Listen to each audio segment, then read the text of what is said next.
Oh, that's everything to me. That's my pride and joy. That's why I love doing what I do. Right. Seeing like the little kids get excited for business, getting hyped up for business, is something that I get really inspired by because, especially being like a black kid, you're told that you know what, you either rap or you play ball, and that's it. Like anything Right. else, you ain't got it. That's all your only options.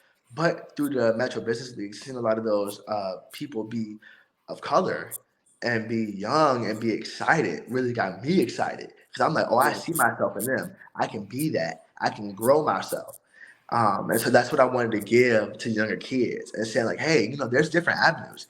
If those aren't your skill sets, if you can't do that, you can be in business. Anybody can be in business. It's inclusive, and that's what I love about business. It's inclusive for everybody. Nobody's excluded from this. Wow.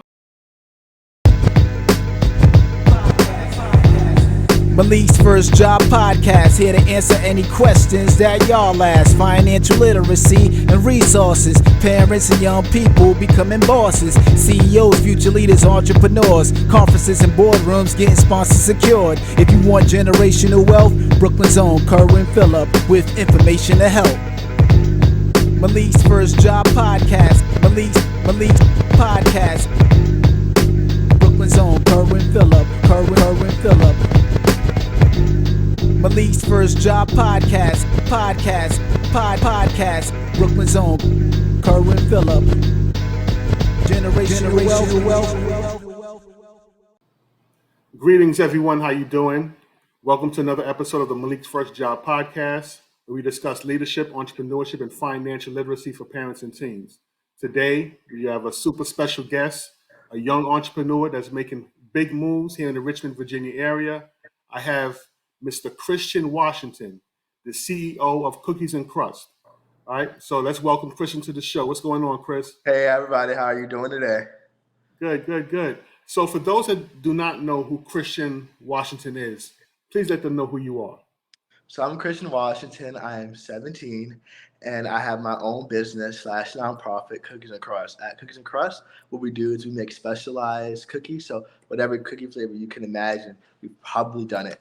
We do orders for hospitals, for mayor's office. We do anything you can imagine, we probably do it. And the special thing about Cookies and Crust is we do free local delivery around the Richmond area. So whenever you need a friend or whenever you need somebody to meet, Cookies and Crust is there to give back to the community. And our nonprofit side of that is last year we launched our dog cookies.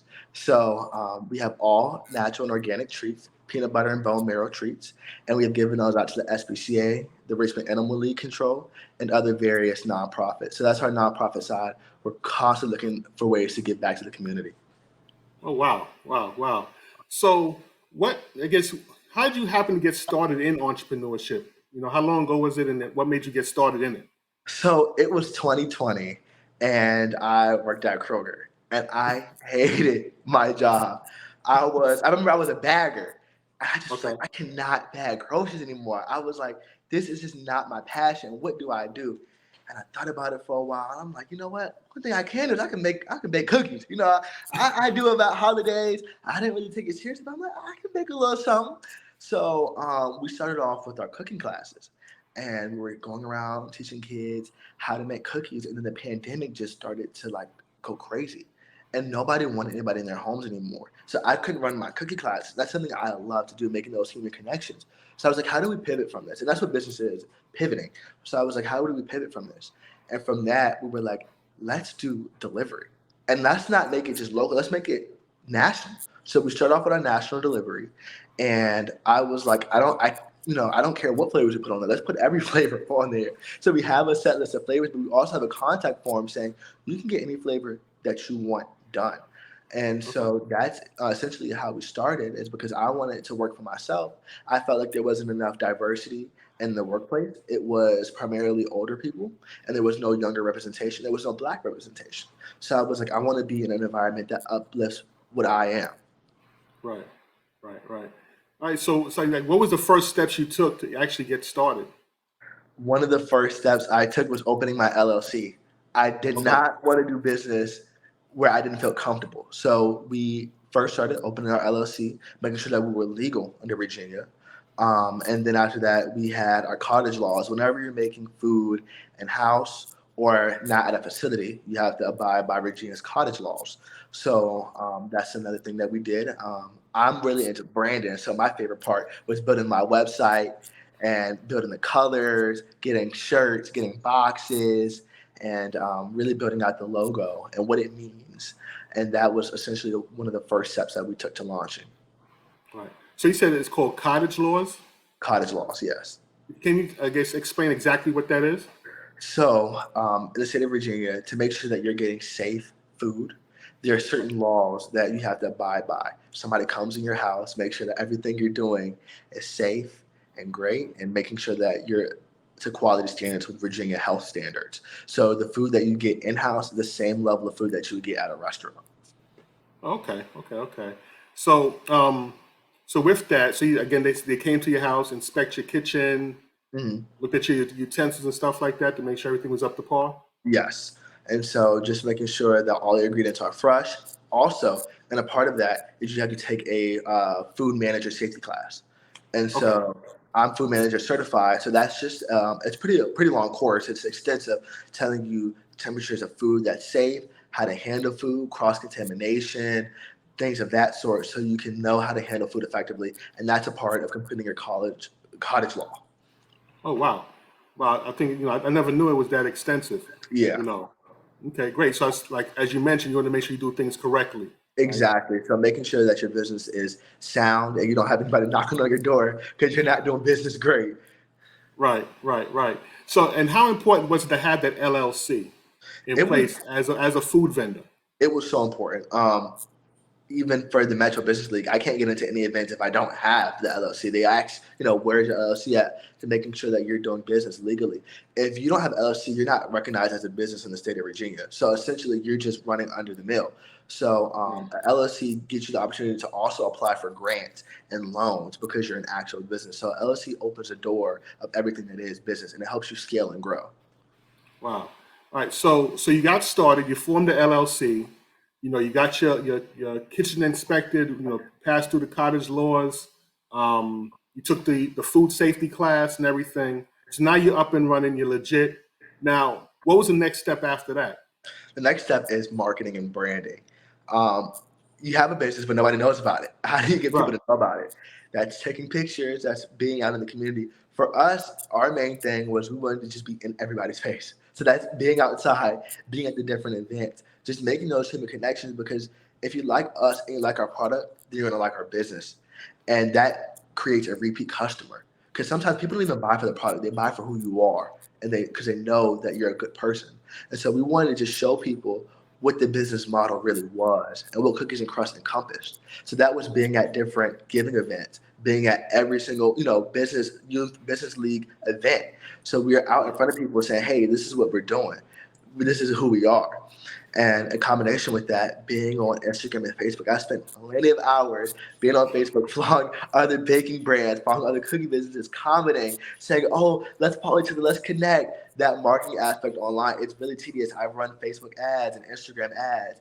And so it's a lot of work, but the social media aspect of it is complicated, but that's where you're going to get your most sales from. Right. So you manage your social media yourself? Yes, I do. In addition to, I guess, doing the cookies and everything else? Yeah.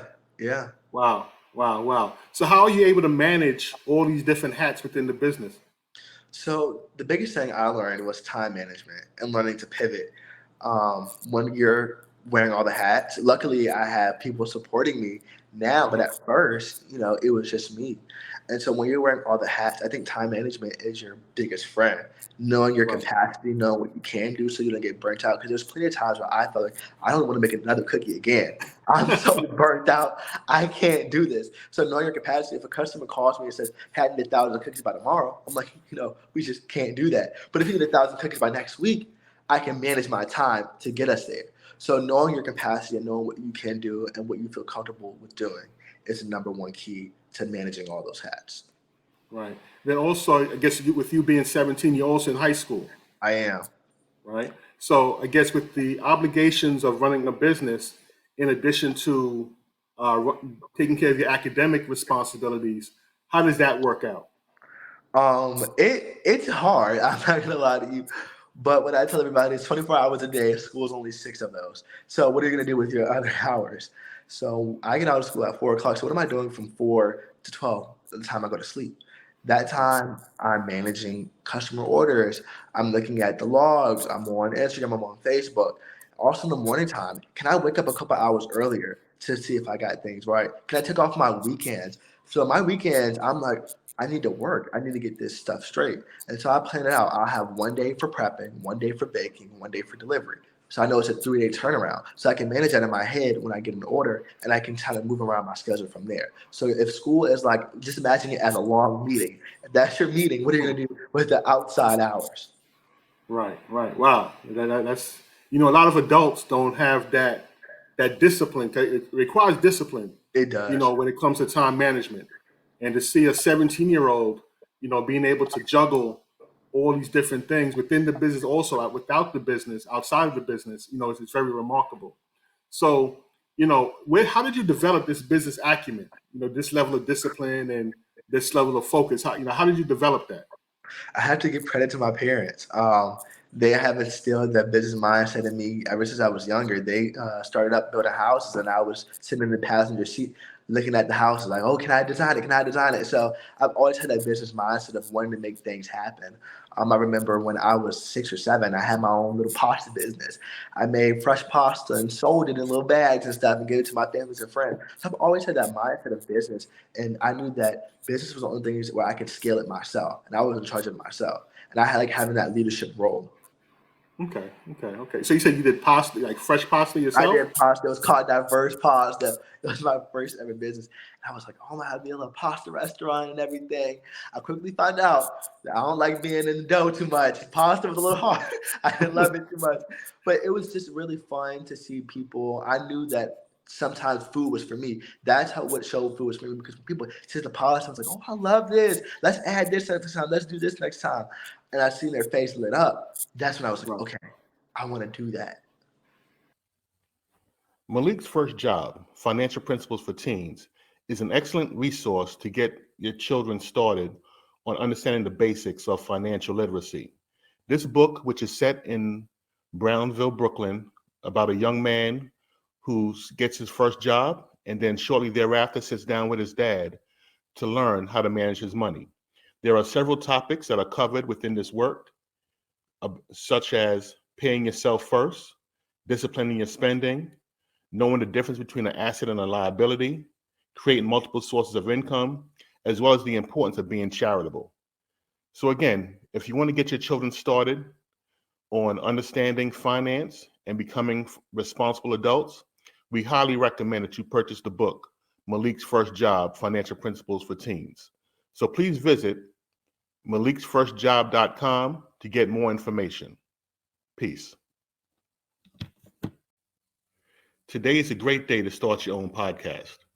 Whether you're looking for a new marketing channel, have a message you want to share with the world, or just think it would be fun to have your own talk show, podcasting is an easy, inexpensive, and fun way to expand your reach online.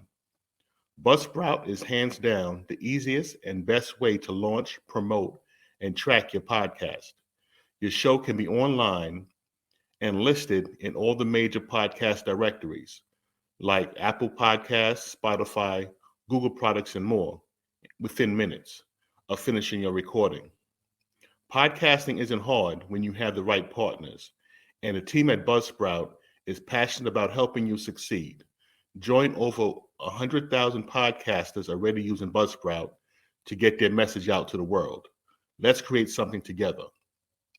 Follow the link in the show notes and let Buzzsprout know that we sent you, and that will get you a $20 Amazon gift card if you sign up for a paid plan and help support our show.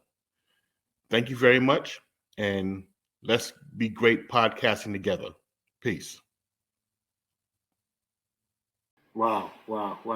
Now I heard you mention the Metropolitan Business League, Yes. right, which is an organization here in the Richmond area that supports, minority-owned businesses, and they also have the youth segment, the MBL Junior, right? And I believe you're a part of that as well. Yeah. Right. So how has the MBLs, helped you as you, work to grow your business? I've been in MBL ever since I've had a business, even before I've had a business. I was at Kroger and a lady told me about NBL and connected me, and that's how I joined it. So I was a part of NBL even before I had the business. So that really like launched me to quit Kroger and start my own business because they gave me all of the tools I needed and lined out every single step I needed to take to make my business. They've helped me tremendously from getting exposure to events to connecting me with the people who can help grow my business. It shows kids, younger kids, how to grow a business, how to have a business, money habit, networking, even the way you dress and the way you speak, how to perform as a business professional. Wow, wow, wow. So how important would you say, I guess, networking and collaboration is when it comes to business? Networking is everything. It's about who Okay. you know. Some of the highest paying jobs don't have Indeed applications. They it's about who you know. Your net worth is who the hands you're shaking.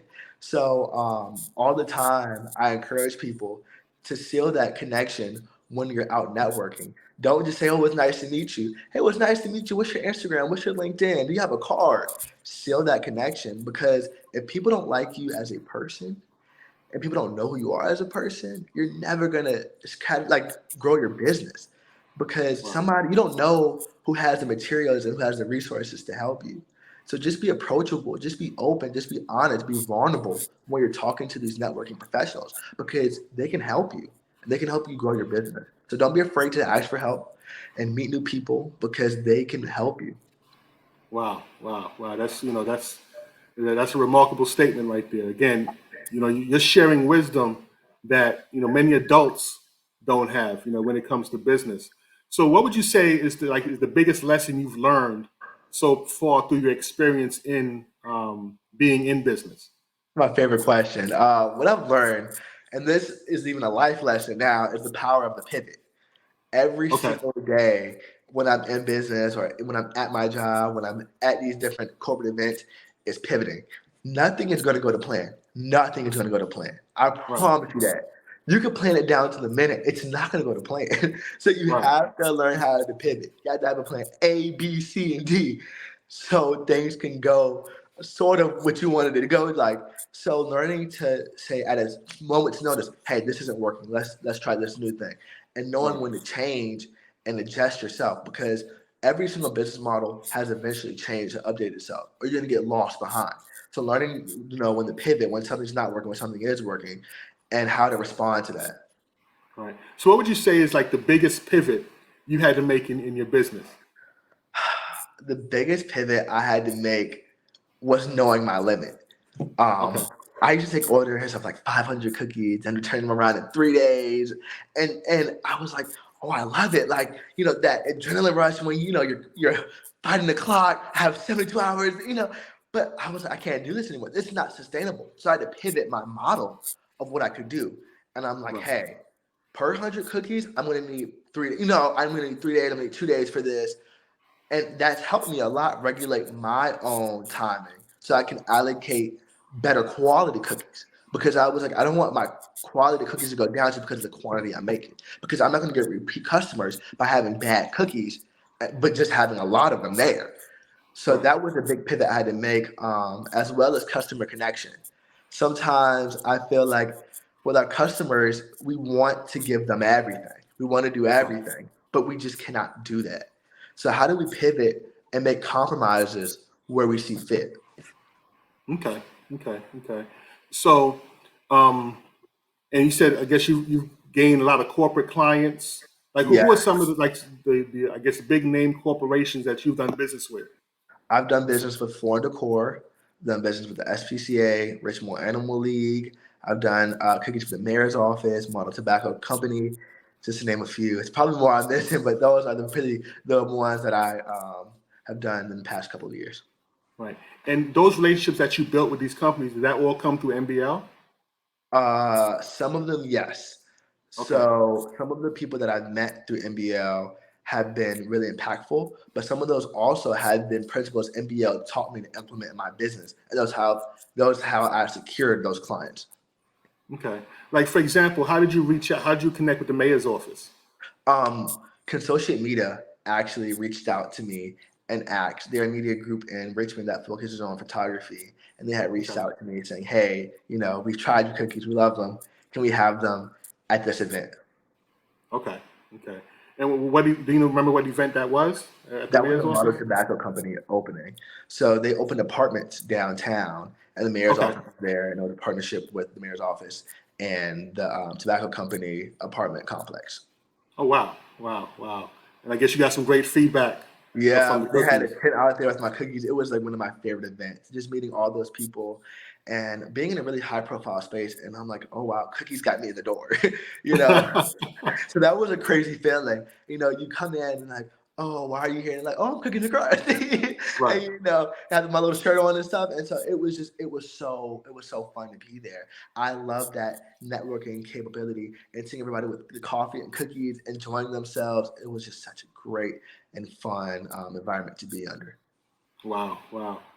So what would you say is your top selling cookie? Definitely my strawberry crush cookie. That one people really, really like. That's my cult classic cookie. But now there's a new cookie on the rise. We launched it at the business fair, the youth business fair, and it sold out within the first hour. It was our caramel macchiato oat milk cookie. It's like a strudel on top with a cinnamon oat base and caramel macchiato icing. And it sold out so fast. I made 24. I was testing that batch out at the business. And people kept coming back like, do you still have the sugar cookies? I'm like, no, we're all out. And so luckily that day we had sold out of cookies. We made 400. We sold out of all of our cookies that day. So it was a pretty great day. Oh, wow. So how do you come up with your recipes for the cookies? Trial and error. Okay. So what I'll do is I'll try to find, I'll have a base recipe. So I have, I'll just try out brown butter versus regular melted butter, cold butter, just these type of little variations. Baking to me is a science. A slight variation can change the way the entire cookie tastes. So I just try different recipes. It's experimenting because you're basically a scientist at this point when you're baking. Wow. So now you also mentioned earlier that you have the nonprofit. I do. So what was the motivation to start the nonprofit? I volunteered and I fostered through the SPCA. And I went down the aisles to get the dogs and the cats treats. And I'm like, there's no natural treats I can give, my foster animals that I feel comfortable with giving them. So why not me create them? I know how to make a cookie. And I'm thinking a dog biscuit is essentially just a hard cookie. I can do that. So I'm like, let me look it up. So I use the flour I use is different from human flour. It's like a bread flour. It's different. It has higher in protein. I use bone marrow for one of the cookies, and it's very, very simple. It's a couple of ingredients, and it comes together, and you have an all-natural dog treat that promotes bone health and heart health and joint health for the bone marrow cookie. And also the peanut butter cookie helps with stomach and gut intestinal issues. So these are treats that the dogs enjoy, and they also can they're organic and they're fresh. So I wanted to combine a treat that is great, it's fresh, but it's also a functional treat. Oh, wow. So you develop the cookie and then you supply that to the SPCA? The SPCA, the Richmond Animal League, and I'm missing another organization. I know we did another nonprofit, the Ashland Animal Society. Okay. So with the nonprofit, what is the mission of the nonprofit in which you formed? The nonprofit is simply just me giving back any way I can. We've done cookies for homeless. We at the end of each event, we are zero waste. I don't want to waste anything I have. At the end of each event, if I don't sell out completely, I'm going around, I'm making boxes of cookies for people who can't afford it. There's plenty of times people come to my stand and they're like, oh, I don't have it on me right now. Like, let me go see if I can find a chance. And it's like, and they don't come back. And I'm like, oh, okay, let me give you a box later on. And people have told me like, hey, I can't afford the prices, but once I get paid, I'm like, don't even worry about it. I'm going to give it to you right now. That's just our way of giving back any way we see fit. Right. And I know giving back is very important to you. I remember during the business fair that we had earlier this year, we had a youth panel. Right? And and you spoke on that panel, and I remember seeing a clip from it, and you had mentioned how much you want to give back to your community. Yeah. Right. and being a motivation, for young people. And I looked at your website as well, and I saw that the giving back is very, very much emphasized on your website. So can you kind of speak to a little bit about that, about, why it's so important if you want to give back? Giving to me is something that I've done through and through. Whether it's from putting a little change in a church basket to giving donations of cookies, like giving back to my community is just something that's near and dear to my heart. My parents have instilled that value in me from a young age. They were like, whatever you have, give 10% for giving. And that's just something I've done and I want to continue to do. And if you can't give monetarily, you can give other ways. You can give your time, you can give your resources, you can give your energy. For me, I would like to give my wisdom. I would like to give my products, anything I can, I want to give back. It's important to me because I've been in places where I wanted a little bit of help, but I was scared to ask, or I didn't know where I can get help from. So if I see a need in my community, I want to be able to meet that because I've been in a lot of places. I've been in different situations. So if I've been in that place and I know how to help you, I want to do that just because, that's what we should be doing. I feel like humans are inherently good. We're good people. And so doing good makes you feel good. So it's a win-win. Right. And how important is it for you to kind of inspire the next generation of youth entrepreneurs? Oh, that's everything to me. That's my pride and joy. That's why I love doing what I do. Seeing like the little kids get excited for business, getting hyped up for business, is something that I get really inspired by because especially being like a black kid, you're told that, you know what, you either rap or you play ball and that's it. Like anything else, you ain't got it. That's all your only options. But through the Metro Business League, seeing a lot of those people be of color and be young and be excited really got me excited because I'm like, oh, I see myself in them. I can be that. I can grow myself. And so that's what I wanted to give to younger kids and saying like, hey, there's different avenues. If those aren't your skill sets, if you can't do that, you can be in business. Anybody can be in business. It's inclusive. And that's what I love about business. It's inclusive for everybody. Nobody's excluded from this. Wow. So what's next for Cookies and Crust? What's next? It's a lot. It's a lot. I have a lot planned for Cookies and Crust coming up. So I want to switch into going more in my nonprofit side. I want to do more with the nonprofit because I feel like that's just, to me, I can expand and scale that so much more. So I want to go ahead and go to different events, festivals. I know the folk festival is coming up. We have an Iron Blossom festival coming up. So being at more community events and festival and giving back in that way. And also rolling out lines of new cookies that are coming very, very soon. I've been in the kitchen, testing new flavors. So I'm so excited to launch that. Okay, great. So when can we anticipate some new flavors coming out? I tell you, I'm thinking about September. September? I have some lemon cheesecake cookies coming out. I have honey bun cookies coming out. Just to name a few. I can't give everything away, but just some of those. And I'm definitely launching that cinnamon strudel caramel macchiato cookie very, very soon. The people keep asking for that one, so I've definitely got to put that one out soon as well. Okay, cool. So do you see yourself, let's say, in the next 5 to 10 years still, growing with cookies, or do you see yourself venturing into other business areas? I don't know. I feel like for me, I feel like learning about the power of pivot, knowing when something needs to change or when a model needs to reinvent itself. I think in the next 5 years, I see myself just doing a lot with philanthropy and foundational work. So if that's mission work, traveling around and meeting new people, making connections, going to third world countries and helping people there and that sort of thing. I want to build around that, and wherever Cookies and Crust fits in, it fits in. So I'm excited to see what that is. If that's, food truck or bakery the next 5 years, however it is. So I don't know right now. And that's what's exciting me because, the future is endless with that one. That's what's up. So for people that want to order your cookies, where can they find them? Cookiesandcrust.com, as well as Facebook. They have an ordering option on there, and my Instagram. Okay. All right, so they can go to cookiesandcrust.com. Yep. Right, and they're able to order cookies off the website. You ship. I ship everywhere, no matter where you are in America. It'll get to you. Also, we have an Instagram shop, and we also have a Facebook shop. Okay. So, do you ship internationally as well, or just here in the United States? Just nationally. Customs does not allow too much stuff to go through. So Okay. nationally is what I do. So we've had orders as far as Colorado and Okay. Washington State. So they go all over.